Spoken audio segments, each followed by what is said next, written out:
maybe turn the answer to the question to yes. Please welcome Paul Tudor Jones.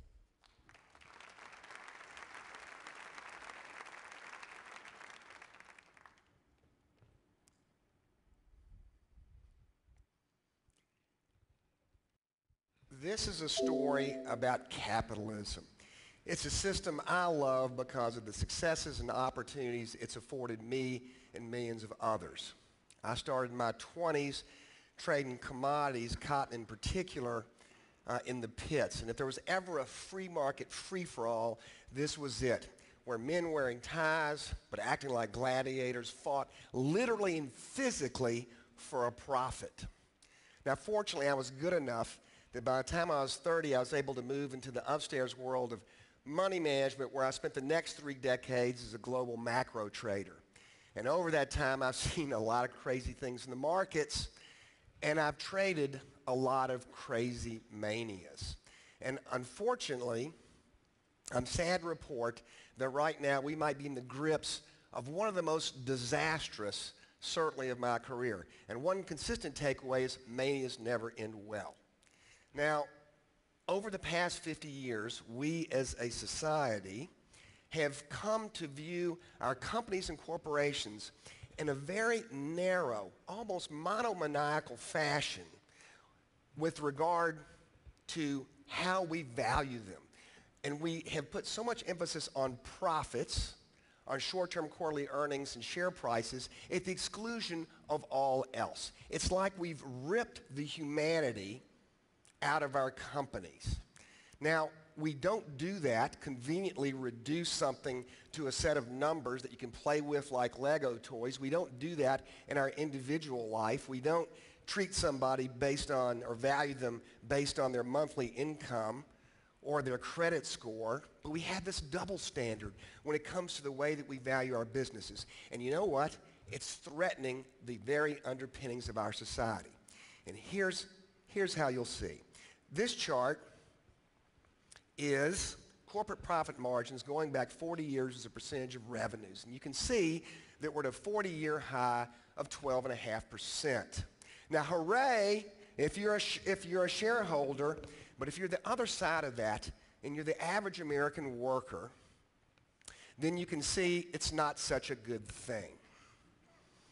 Now, increased profit margins does not, or higher profit margins do not increase societal wealth.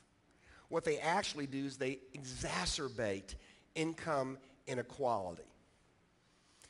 And that's not a good thing.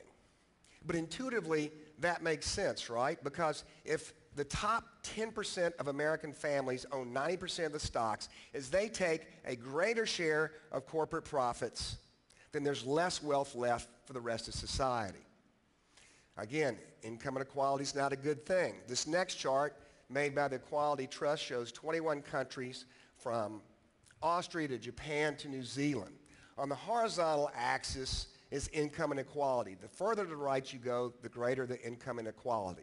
On the vertical axis are non-social and health metrics. The more you go up that, the worse the problems are. And those metrics include life expectancy, teenage pregnancy, literacy, social mobility, just to name a few. Now, those of you in the audience who are Americans may wonder, well, where does the United States rank? Where does it lie on that chart? And guess what? We're literally off the chart.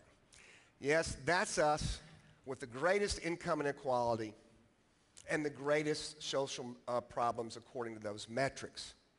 Now, here's a macro forecast that's easy to make, and that's that gap between the wealthiest and the poorest. It will get closed. History always does it, and it typically happens in one of 3 ways, either through revolution, higher taxes, or wars. None of those are on my bucket list.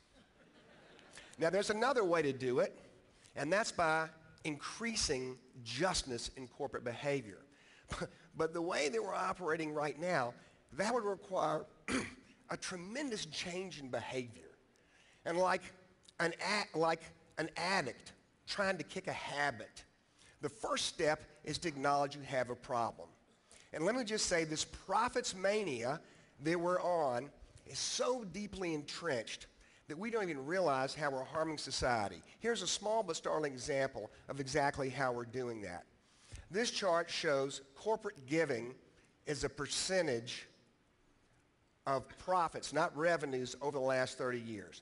Juxtapose that to the earlier chart of corporate profit margins, and I ask you, does that feel right? Now, in all fairness, when I started writing this, I thought, oh, wow, what is my company? What does Tudor do? And I realized we give 1% of corporate profits to charity every year. And I'm supposed to be a philanthropist. When I realized that, I literally wanted to throw up.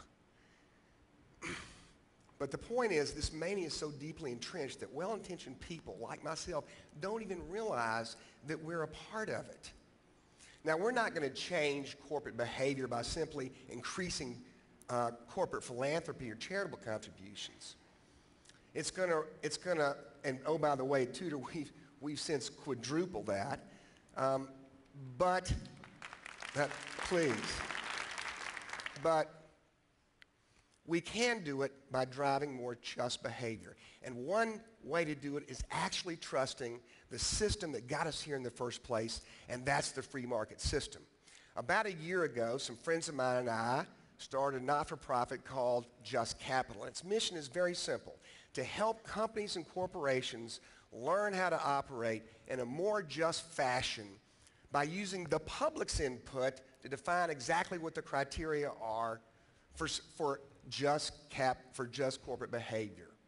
Now, right now, there's no widely accepted standard that a company or corporation can follow, and that's where Just Capital comes in, because beginning this year and every year, we'll be conducting a nationwide survey of a representative sample of 20,000 Americans and find out exactly what they think are the criteria for justness in corporate behavior. Now, this is a model that was going to start in the United States but can be expanded anywhere around the globe. And maybe we'll find out that the most important thing for the public is that create living wage jobs or make healthy products or help, not harm the environment. At Just Capital, we don't know, and it's not for us to decide. We're but messengers. But we have 100% confidence and faith in the American public to get it right. So we'll release the findings this September for the first time, and then next year we'll poll again, and we'll take the additive step this time of ranking the 1,000 largest U.S. companies from number 1 to number 1,000 and everything in between. We're calling it the Just Index, and remember, we're an independent, not-for-profit with no bias, and we will be giving the American public a voice.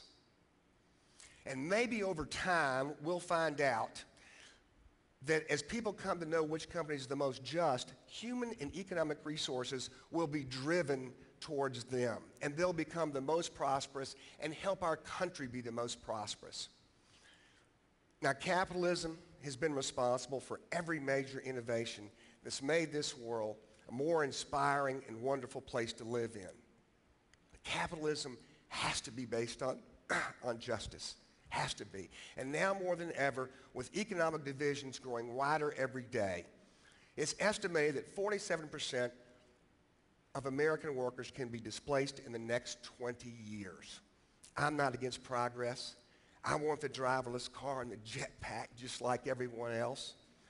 But I'm pleading for recognition that with increased wealth and profits has to come greater corporate social responsibility.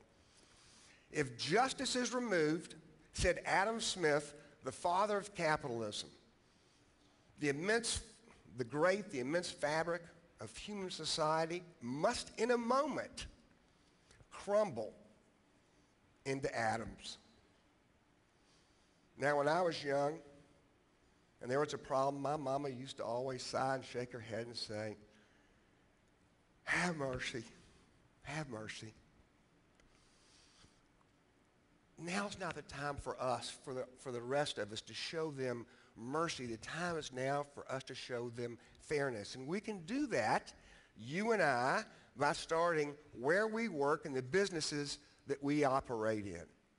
And when we put justness on par with profits, we'll get the most wonderful thing in the whole world. We'll take back our humanity. Thank you.